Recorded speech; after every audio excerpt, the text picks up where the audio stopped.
তোমার আজকে রাতের বেলা মরণ হয়ে যায়, তোমার আপনেরা সবাই ঘর থেকে নামায় দিবে, নামায় বলবে তাড়াতাড়ি বাহিরে লাশটা নামাইয়া পলিথিন দিয়ে পেঁচায় ভেতর দিয়ে দরজাটারে আটকায় ভেতরে বাতি জ্বালায় অপেক্ষা কর। টেলিফোন করে সবাই রে ডাকবে আর বলবে আয় আয় বাবারে তাড়াতাড়ি কবরে রাখতে হবে। এরে আল্লাহর গোলাম, সকাল হওয়া মাত্র কেউ যাবে ইমাম সাহেবের খবর দেওয়ার জন্য, হুজুর আমার বাড়িতে লাশ, জানাজা না পড়িয়া কেউ যাবেন না।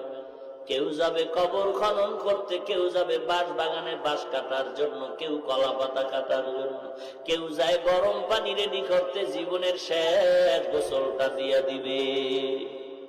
যদি তোমার আজকে রাতের বেলা মরণ হয়ে যায়, তোমার আপনেরা সবাই ঘর থেকে নামায় দিবে, নামায় বলবে তাড়াতাড়ি বাহিরে লাশটা নামাইয়া পলিথিন দিয়ে পেঁচায় ভেতর দিয়ে দরজাটারে আটকায় ভেতরে বাতি জ্বালায় অপেক্ষা কর।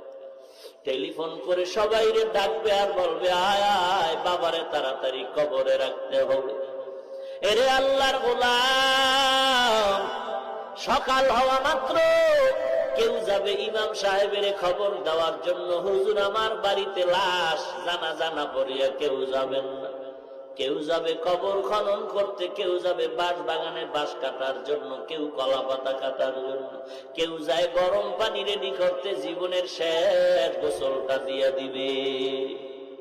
যদি তোমার আজকে রাতের বেলা মরণ হয়ে যায়, তোমার আপনেরা সবাই ঘর থেকে নামায় দিবে, নামায় বলবে তাড়াতাড়ি বাহিরে লাশটা নামাইয়া পলিথিন দিয়ে পেঁচায় ভেতর দিয়ে দরজাটারে আটকায় ভেতরে বাতি জ্বালায় অপেক্ষা কর। টেলিফোন করে সবাই রে ডাকবে আর বলবে আয় আয় বাবারে তাড়াতাড়ি কবরে রাখতে হবে। এরে আল্লাহর গোলাম, সকাল হওয়া মাত্র কেউ যাবে ইমাম সাহেবের খবর দেওয়ার জন্য, হুজুর আমার বাড়িতে লাশ, জানাজা না পড়িয়া কেউ যাবেন না। কেউ যাবে কবর খনন করতে, কেউ যাবে বাঁশ বাগানে বাঁশ কাটার জন্য, কেউ কলা পাতা কাটার জন্য, কেউ যায় গরম পানি রেডি করতে, জীবনের শেষ গোসলটা দিয়ে দিবে।